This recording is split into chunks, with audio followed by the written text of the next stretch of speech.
Hello, everybody. I hope everybody is doing well. It's Lenora from It's a New Dawn. I am an RN holistic health coach, and I am bringing you a podcast every Friday, something about something. I'm not going to keep it in a box. So I'm exploring a little bit. I'm definitely going to do some podcast about health and wellness, integrative, holistic, complementary, because that's what I'm all about. But today I am sitting with Elliott Vang. Sorry. Vang. Yeah, you're right. Yeah. Vang. Oh my God, Elliott Vang. And I met him through Facebook. I put a little quote unquote little ad. Whoever wants to be in my podcast, he reached out. And a little bit about him. Elliott is a certified high performance coach. He guides people to self-discover new habits and tools so that they can enjoy a life that they can create and design. He utilizes his positive energy and sense of humor to create a relaxed and nurturing environment for growth. He helps his clients to overcome their limiting beliefs, create incredible changes, and to stretch their thinking to have ambitious dreams. He leads one-on-one private coaching sessions and facilitates group coaching calls as well. And I did have a preliminary call with Elliott, and I can tell you he is a joy. We ended up talking for quite a bit, and I enjoyed that. But I'm going to turn the camera over to you, Elliott. Take it away. And Nora, I just want to say thank you for allowing me to come onto your platform and share about what I get to do, who I am. I just want to say I honor you for that, and it's a pleasure for me to be on your podcast with you on your show. So thank you for that. My pleasure. My pleasure. So a little bit about me first. I am a husband to my wife and a father to my 2 kids, right? And I just love starting my interviews with that because that's what I value and that's what's important to me. And in the past, that didn't come up first. I mean, it came up 3rd or 5th in the conversation towards the end of the conversation. But now I'm like, no, that's what's important to me. That's what I value. And I wanted that to be known, right? So, and I enjoy talking about that piece. And then also you mentioned high performance coach. People are like, what is a high performance coach? What does a high performance coach do? That's why we're here. That's why yeah. we're sitting here. And I love to talk about this topic and I love to answer that question, right? Because what usually comes off or what comes to mind for people is 1, athletes, or like 2, performance cars, right? And I said, yes, that's one area of high performance, sure. But a CEO, a teacher, a stay-at-home parent, they can be a high performer as well, right? Amen. Yes. And I love to preach that as well. And what high performance is just reaching those high levels of performance and maintaining that for the long term, right? Finding something that is sustainable. You've heard of people who are working 60, 70, 80-hour work weeks and they're crushing in their career. Sure, yes, they're getting a lot done, but they're lacking in their health and wellness and they're lacking in their relationships because they just don't have the time, right? They're not making it a priority for that area of their life to be important. So is that someone who's working 60, 70, 80-hour work weeks, is that maintainable? Is that sustainable for the long term?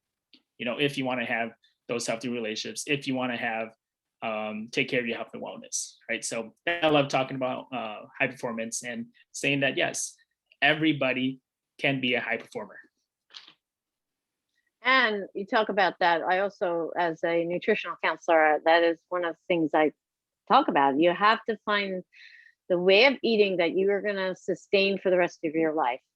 So, for instance, no names named, but somebody fasted for a couple of days for Lent, for the beginning of Lent or whatever.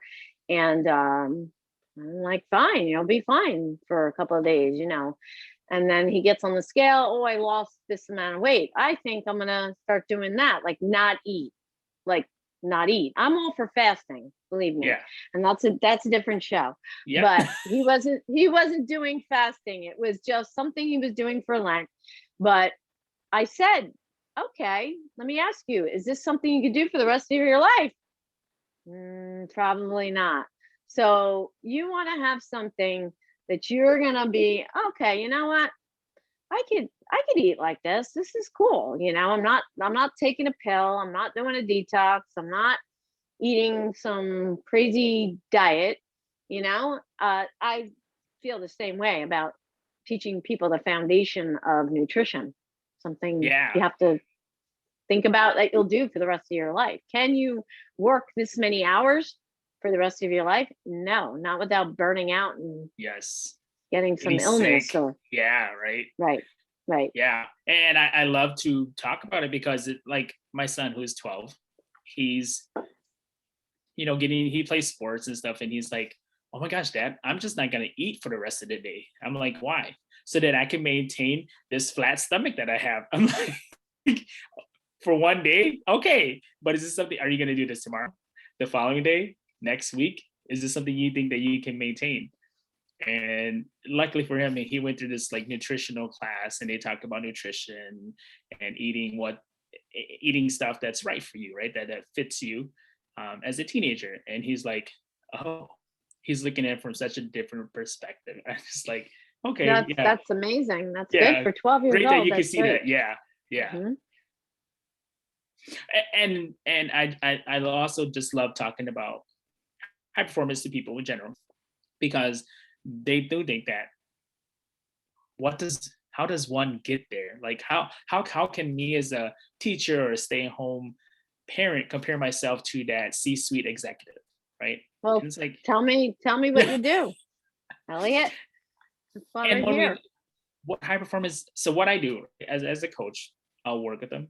First thing we do is just give an overall assessment of where they currently are at, and being okay with that, and saying, hey, where you're at, be okay with that, be comfortable with that. But that isn't where you want to go or where you want to stay. But let's look at where you want to go and where you want to be, and look at that, and hold that goal or that dream for you, right? And then the choices you make today, are they aligned with that future self, that goal you want to get to? Is it aligned with that? If it is, go ahead, take action, take that step, right? And don't worry too much about, what am I going to do in a week? What am I going to do next month? What am I going to do in a year? Sure, you could think about those things and keep those in mind, but what is it that you can control, right? You can control what you're doing today. So let's just It's the take that next same. step. We're on the same page here. Very parallel with Yeah. what I do with my clients. Is you have to take small little increment goals. Don't make them so far fetched that it's something. It seems so overwhelming. And I'm talking from 3 teaspoons of sugar in your coffee to 2. Take it one step at a time. That could be as small as that, an increment as small as that. Yeah. So it lasts forever.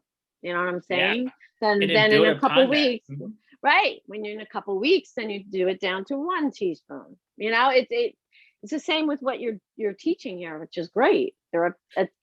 Those are attainable goals. If you pick attainable goals, you're going to stick to them. Yeah, because right? early on they might have energy and they might be super excited about it and they might be crushing it, but there's going to come a point where that energy is going to die down a little bit, that enthusiasm is going to come down a little bit, right? Let's just take, for instance, this is the time of the year where like New Year's resolutions kind of die out, right? Because people are super excited at the beginning of the year. People are like, oh man, I'm doing so great, but then now they kind of hit this point where they step on a scale and it hasn't changed much. And now Well, they're that's like, why I don't make New Year's resolutions. That's why I said don't make New Year's resolutions. exactly. Start today. Yes. And I agree with you in that, right? I agree, because these New Year's resolutions, it's the same resolutions, just a different year, right? They're just people are just attaching a different year to it. It's the same resolution that they've had 2008, 2009, 2010 to 2021, right? So So tell me more. How do you work with them? What are the steps? Okay, so like I said, right, we'll do an overall assessment and see where they're at, and then see where they want to go and where they want to be, right? And I'll hold that goal or that dream for them, and then I'll challenge them and push them and stretch their thinking, right? And see if, one, are they being intentional with who they want to be and their day, right? And not just things, not letting things happen by chance or randomness, or just kind of going with the flow type of thing. Because that's where I once was. I was there, so I could speak volumes about that, right? And I could share about my experiences, saying I went with the flow. I let things happen by chance, but that didn't serve me well, because there were some days, yes, they were good, but there were days were really bad, and it was hard to climb out of those days. It was hard to find ways to get away from those days, right? So be intentional with who you are, your day, making sure that you're showing up, continue to show up, right? Regardless of where you're at. Number two is then intentional piece again with your calendar, okay?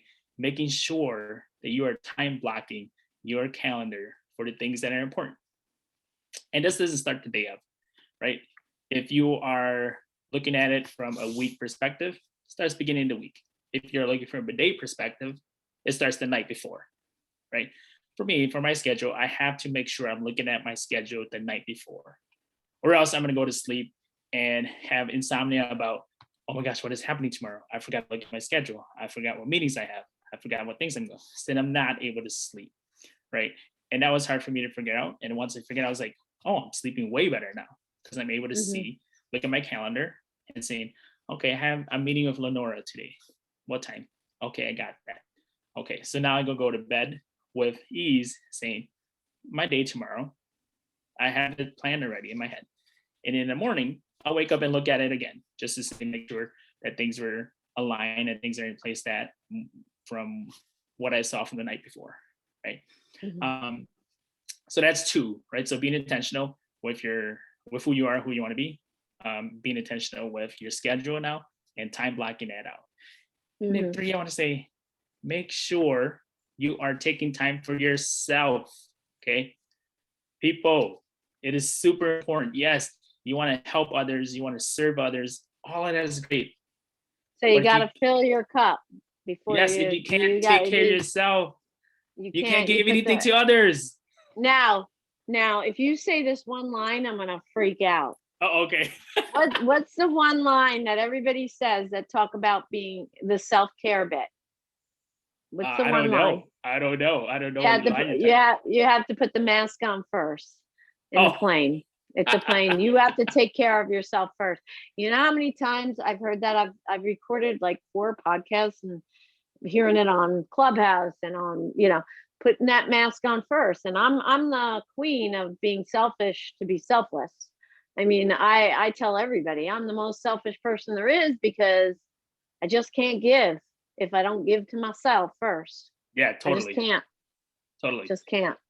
And for those who are like, oh my gosh, but I can't do that, I'll feel guilty. I was like, no, because who can you serve if you don't take care of yourself? You might be able to serve the one person next to you and that following person, and that's about it, because you're not taking care of yourself, right? I used to be there. I used to be a people pleaser. I used to serve all these other people and care about what people's needs were. And here I was by the end of the day, exhausted, tired, didn't have the time and energy and focus to do things that I needed to do that were important to me. And that you have to learn to say no. You got to learn to say no, and don't say, well, maybe, or maybe I'll check my calendar. And believe me, I've always paid attention to me. That's just the way my father was very much like that. My father was very selfish to be, and that's another story, but my dad was the handball champion of the world. He was a Golden Glove champion. He was all over traveling, doing his handball, and he always went to the gym and he always took care of himself. And I have to say, I've always found time to work out, even when my 5 kids, I had 5 kids within 8 years, and I breastfed them all, and I would plan around breastfeeding. I would, for instance, feed the baby at 4:30 in the morning, and then go to my girlfriend's, and I knew my husband was leaving by 8 in the morning. So I breastfed the baby. I would go work out, come back, and he'd leave, and I'd do my day. But I always made time for myself, but there was a time where I had a hard time saying no. about school activities and being class mom and doing all that. But it's so important to really think hard about what you want to do, because you'll be like resentful. And I was resentful. I really didn't want to do that stuff. I just felt like I had to, because I'm a mom. I was an okay mom. Give yourself more credit, Lenora. Elliott, I have a shirt that says the world's okayest mom. I love that. I mean, I guess I was good. My kids would be like, "Ma, you were good, Mom. You're good," you know. But it's always been so important to me to take care of myself. And ladies, people, men, whoever, find that time and only say yes when you really want to do something. It makes a big difference in the way you think and how you feel. And don't have that guilt, right? It's okay. As long as you express it to the other person, right? Lenora, if you come and ask me, "Hey, Ellie, do you have time to help me with this project?" I'm like, "Lenora, I can't do it right now because I'm concentrating my time and energy and focus on this.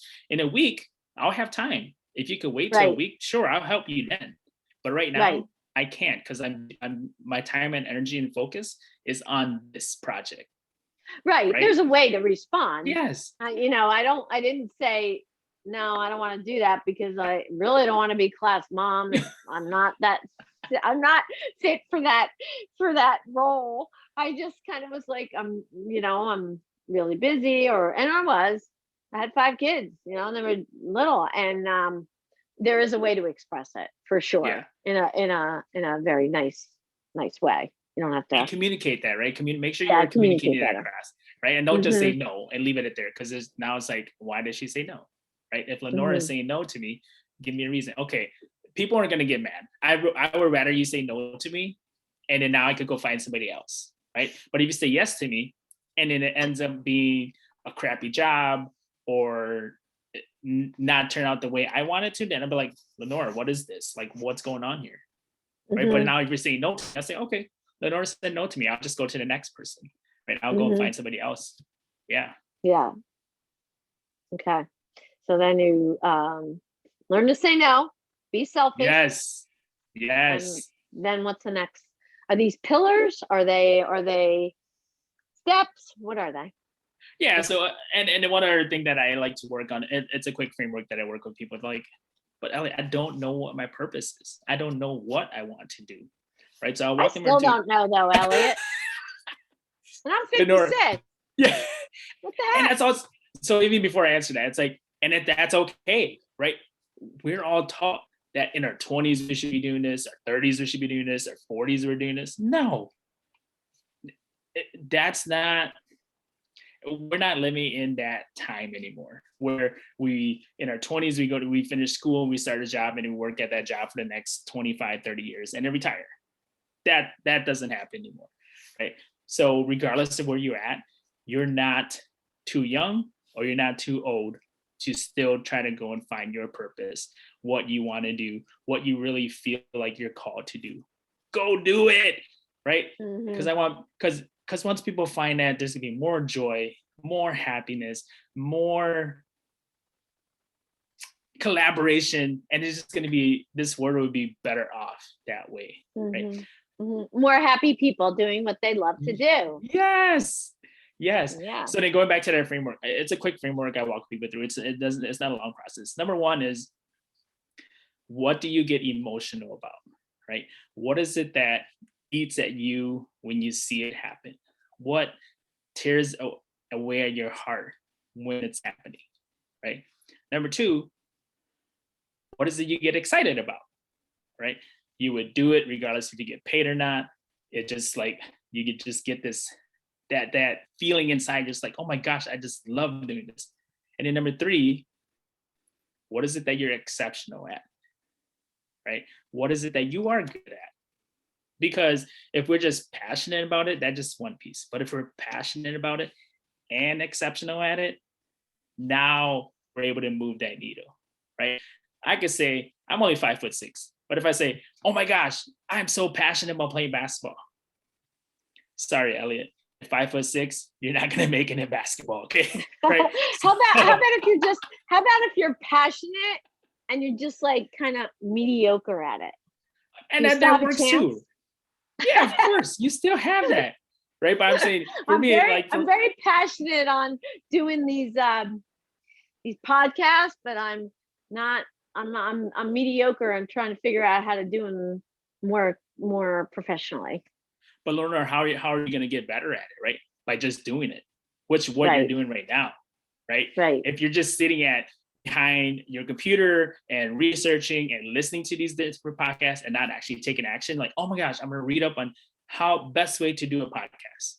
What are best ways to promote a podcast? Now you're just sitting behind in that, what I like to call like acquisition mode, where you're just acquiring all of this information and then not taking action.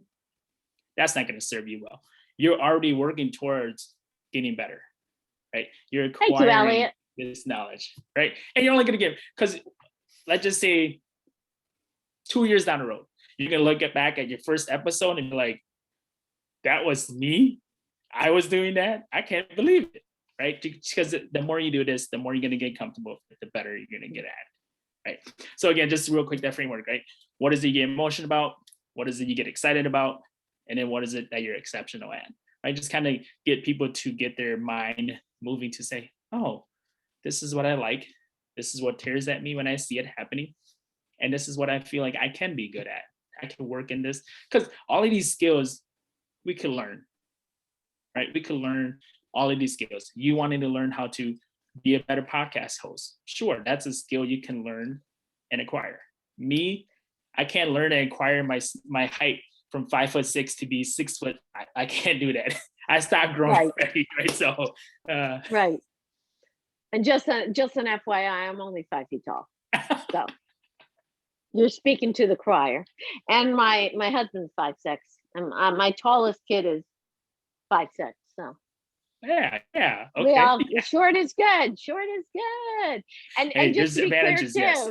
I feel really comfortable when I do a podcast. I love talking. That's not the problem. It's more of the professional aspect of it, like being able to figure out how to get both of us on the screen. And if you saw my setup now, you'd laugh, because but I'm doing it. So I'm really proud of myself for that. Yes. So, and now who says they have to be that way? If you say it, sure. But if somebody else is saying, oh, Lenora, the way you're doing it is not professional enough. Who says that? Who gives out that expectation? Nobody's really said it to me outright, but okay. I know. But they're thinking it, Elliott. They're thinking it. But that's also the thing. Like, people are like, but this person is saying that. I was like, okay, that person is not gonna work with you or for you. There's 8 billion people in this world. I'm not called to come and serve on this planet to work with 8 billion people. I don't have that capacity. Is there 8 billion people now? Close to it. I know that. I've never heard anybody say 8 yet. So. I say 8 because it's close to it. You know, we're like 7.8, 7 point, like, yeah. Crazy, so, right? A lot. Yeah. A lot of people. Yes. A lot of people. All right. I go down and go to your next step. So this program it's a 12 session program. It just, we work through certain topics and develop that.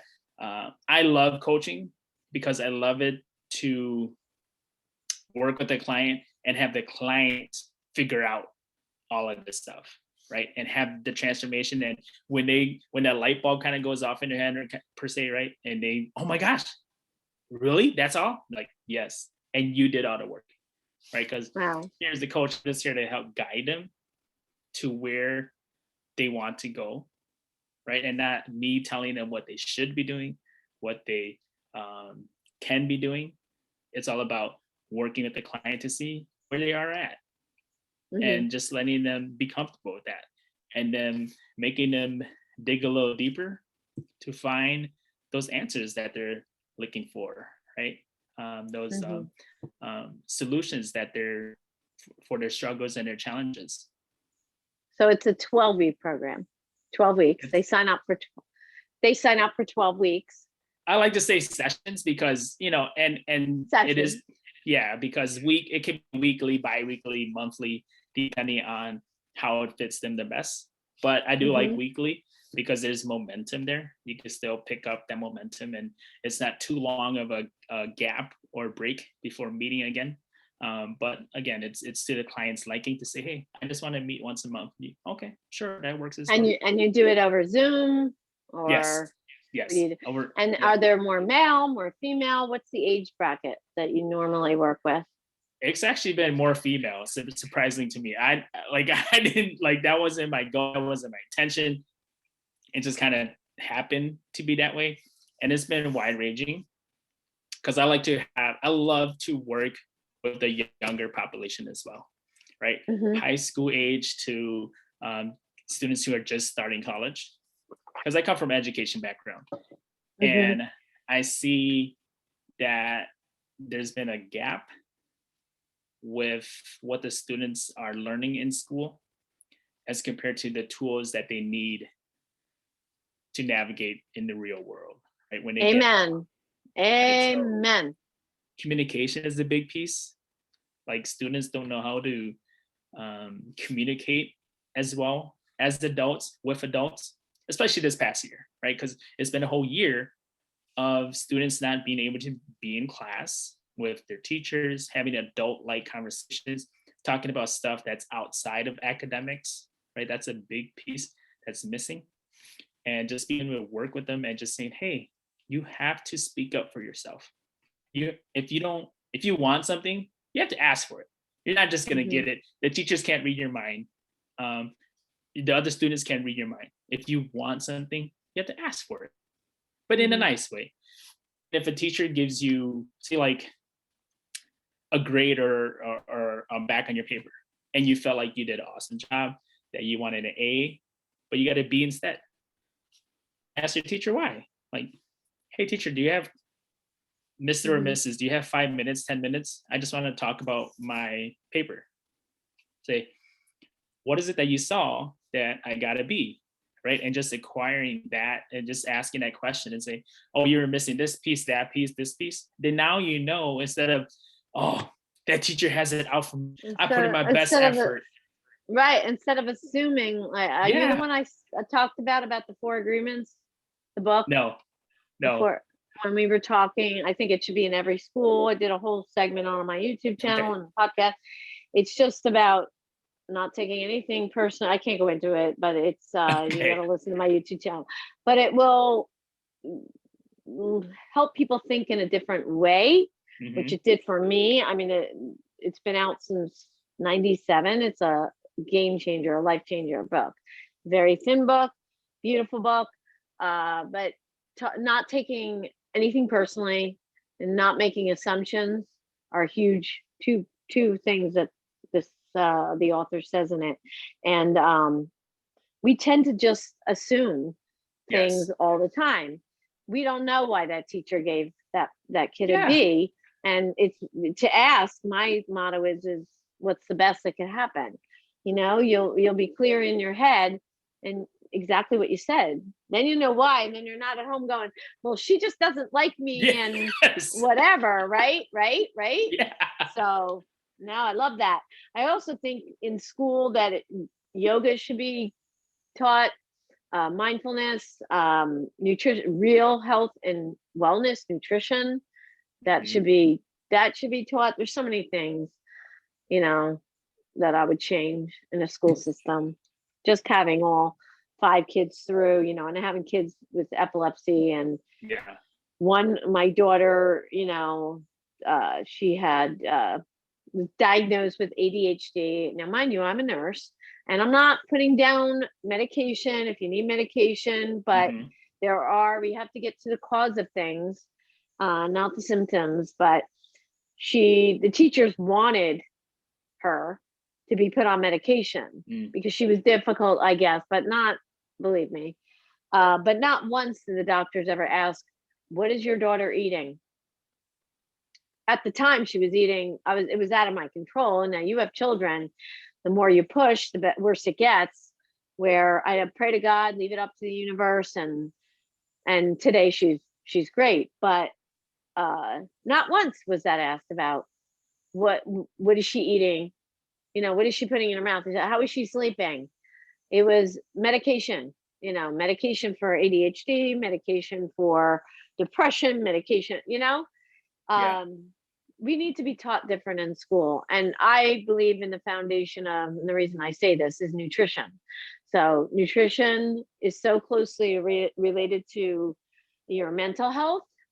We don't give it enough credit. So if we can get that totally. nutrition down, I mean, whole foods that if you can pick it, grow it, kill it, and you're not getting it from a package or a can, you're pretty good.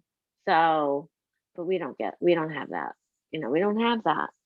I went off on a little tangent, but is there anything else you want to share with our audience before you leave us up with some last beautiful words of wisdom? Yeah, I just wanted to share like how I became a coach, right? And Sure. what my process was for me, right? I was going through life and felt like I was sleepwalking my way through life and not having a purpose and just letting things going with the flow type of thing. Because I was raised with the motto of fake it till you make it. And I was living with that, right? And that wasn't serving me the best. And I was like, oh my gosh, I dug myself holes. I just don't know how to keep them straight anymore because I wasn't being true to myself. I wasn't being authentic.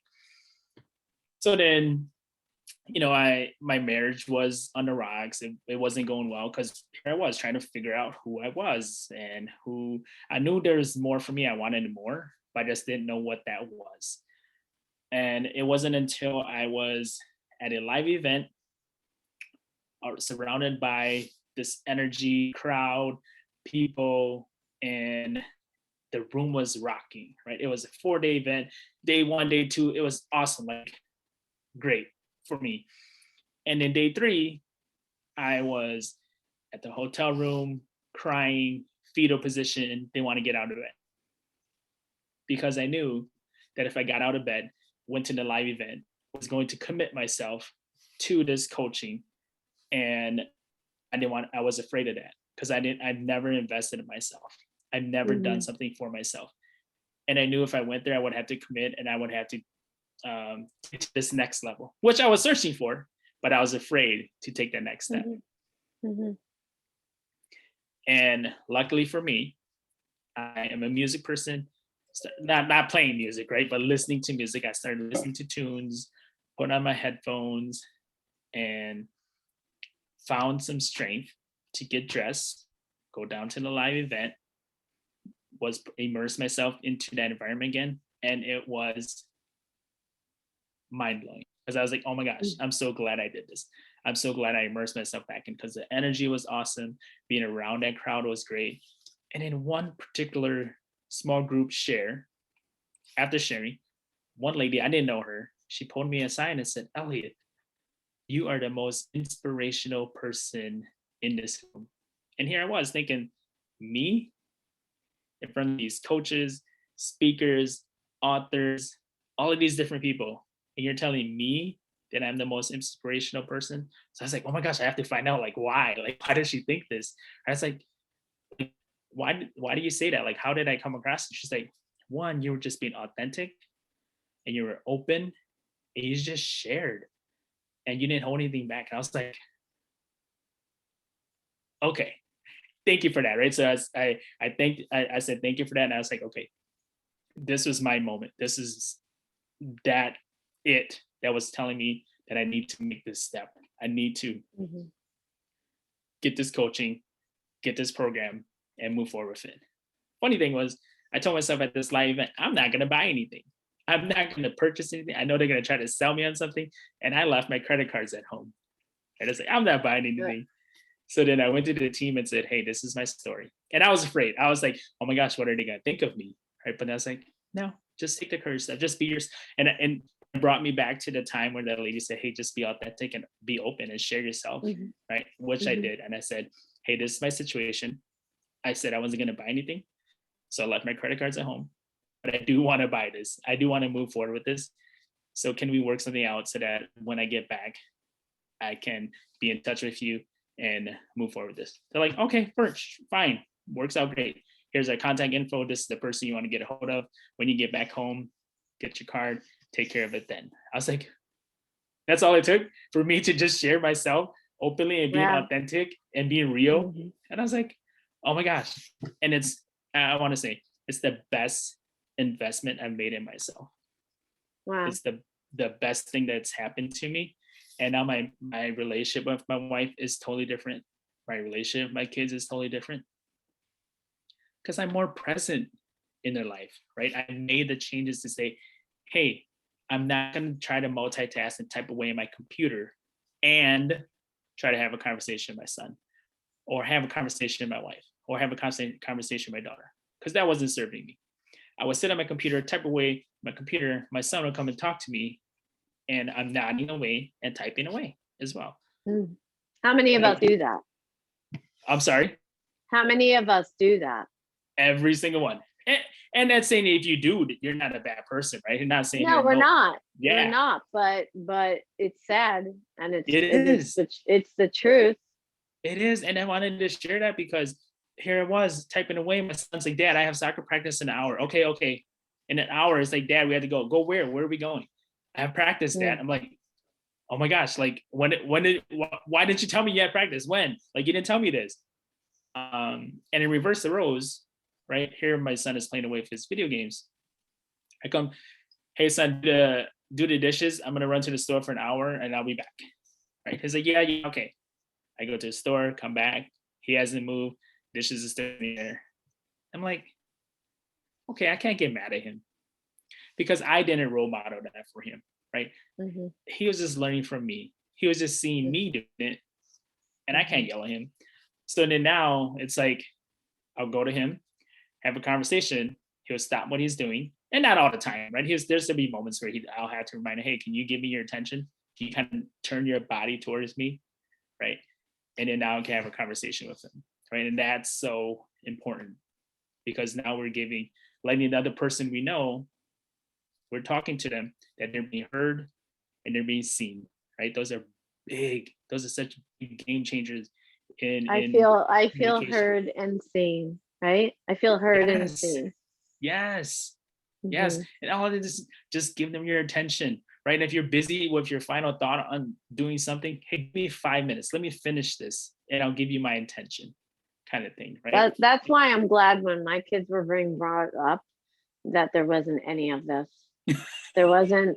No, I'm not kidding you, because I'm be the first to admit I'm addicted to, there's TikTok and Clubhouse and everything else, right? And I was an avid reader, and I'm not reading because I am working on my business and I am doing collaborations and things like that. But I am grateful that this was not around when my kids were growing up, because it would be just like you said, that's going around all over the world.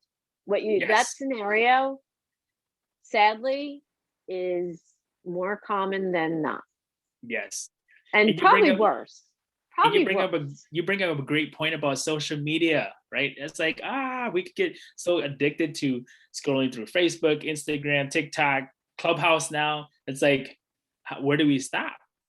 You don't, until you do.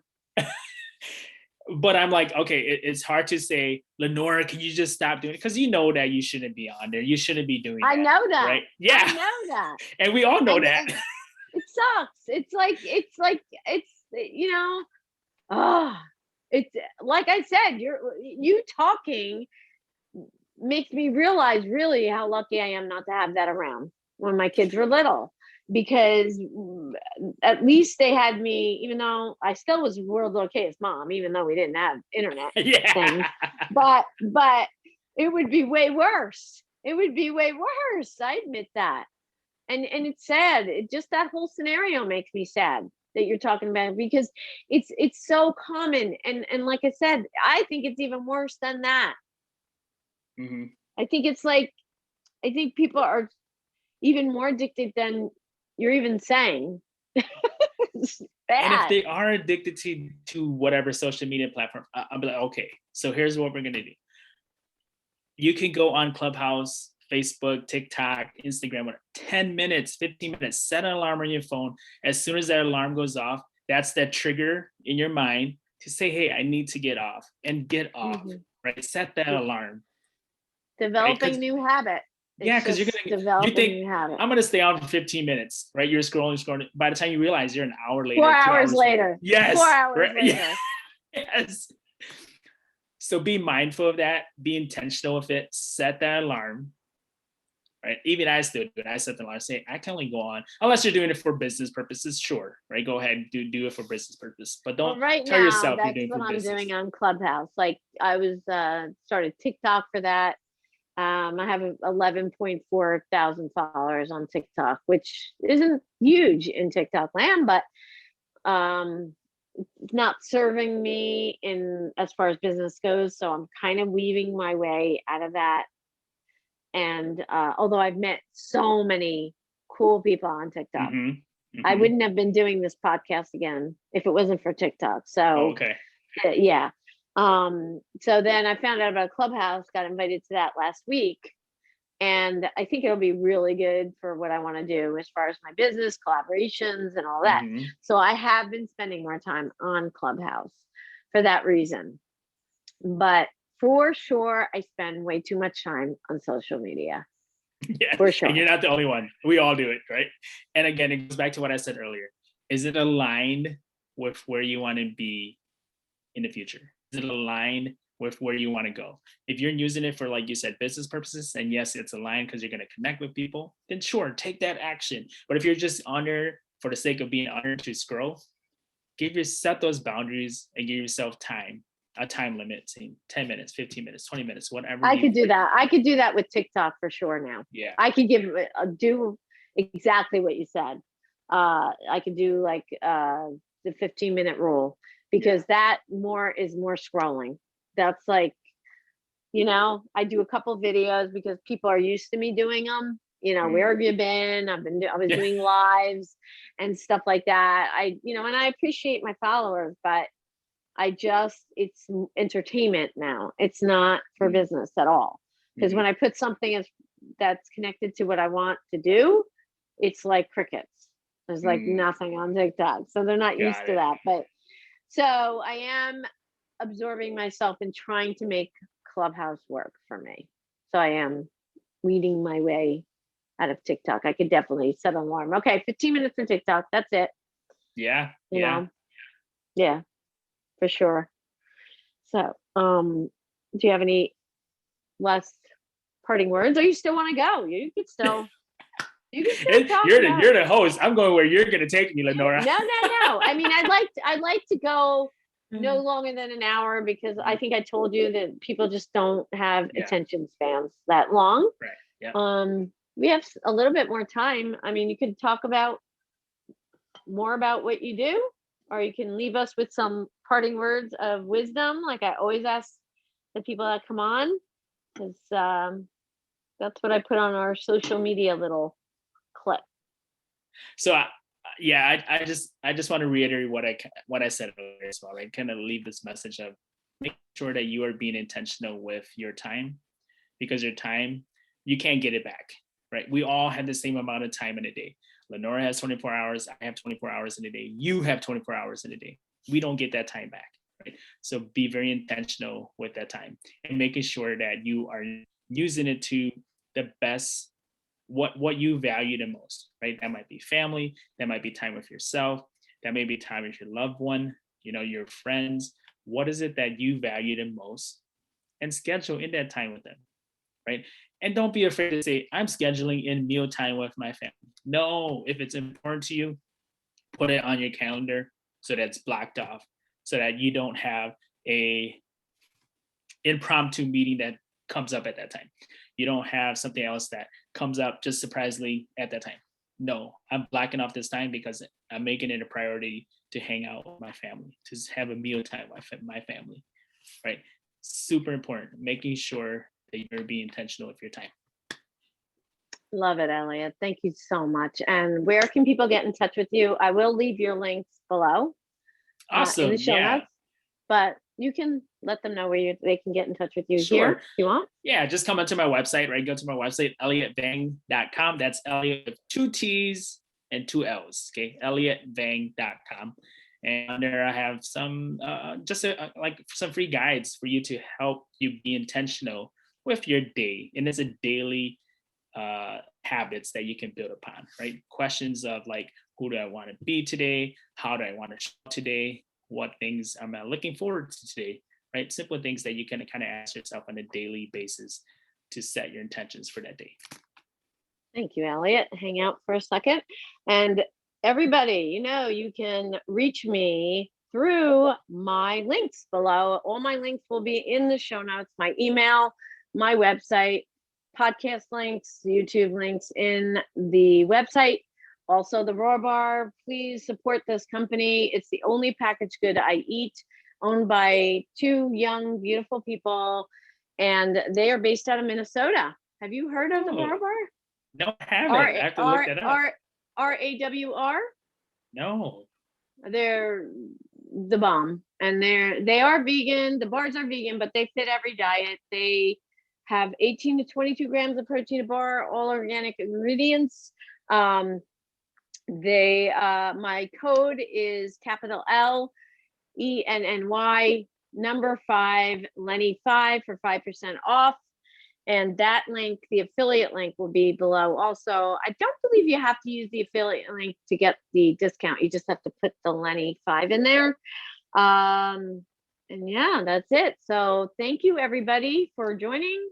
Please subscribe, comment, share, help a gal out. Thank you, Elliott, for joining me. Everybody have a wonderful and blessed evening, day, whatever it is in your neck of the woods. Take care. Thank you, Lenora.